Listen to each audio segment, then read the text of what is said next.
Good evening, President Johnson, Mr. Schreiner, members of the board, Dr. Wise, and Mr. Garside. I've been asked to come to present tonight on truancy and code of conduct changes that the district has implemented due to the passage of House Bill 410, which went into effect the beginning of this school year. So I did provide a couple slides. Hopefully I can run the technology, just to give you a quick overview of some of the things that House Bill 410 has mandated us to do. It does eliminate the state's definition of chronic truancy.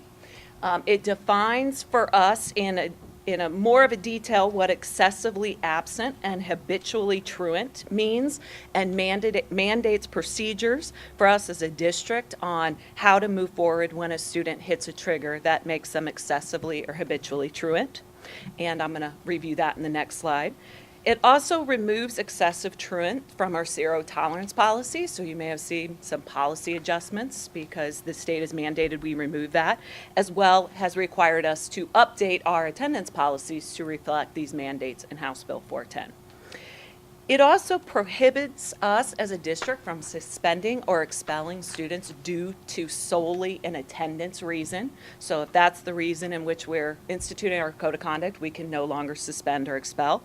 And eliminates carryover suspensions. So a suspension can no longer be carried over from one school year into the next school year. The law did say we can implement some required community service over the summer, but we can't drag that suspension into the next school year. So those are primarily the changes. On the next slide, what we've done here at Southwestern is create an absence intervention process map. I know it's a little small, but essentially we have two processes. One, if the student is excessively absent. And what the law has defined that, or 410 has defined that as, is if a student is misses 38 or more hours in 1 month of school, or 65 or more hours in 1 year. And in excessive truancy, those can be excused or unexcused. So just what you have missed. When that happens, it triggers that we as a district are automatically notifying parents in writing that their student is excessively truant and encouraging that we somehow work together to improve that attendance and maximize their time in school. And that's the only requirement we have in that area.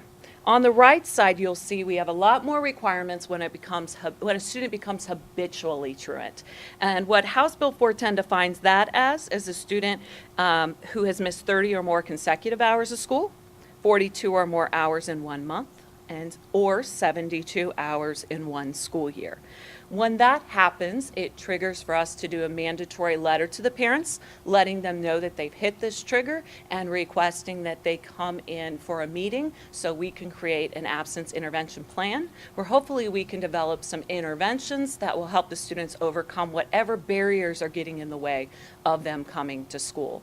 In that process, we make 3 total attempts to get the parent in for a meeting.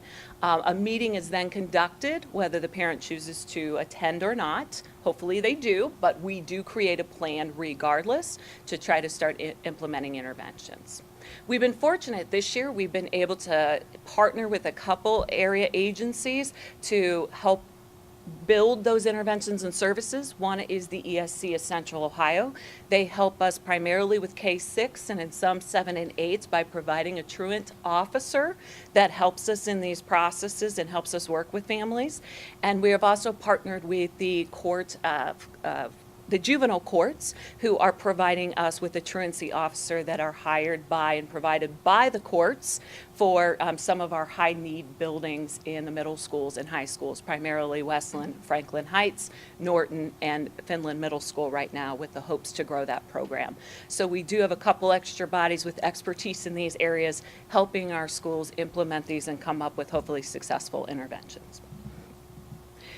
We do have one last piece. If ultimately that plan is not successful, we do still have the ability to file truancy in juvenile court.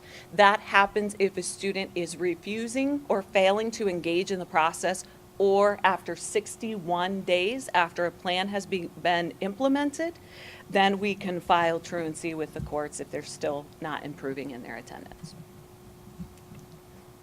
The next two slides, I just wanted to give you a quick little overview of what this looks like for our district so far. So the first slide is a November 17th, excessive absences for the district.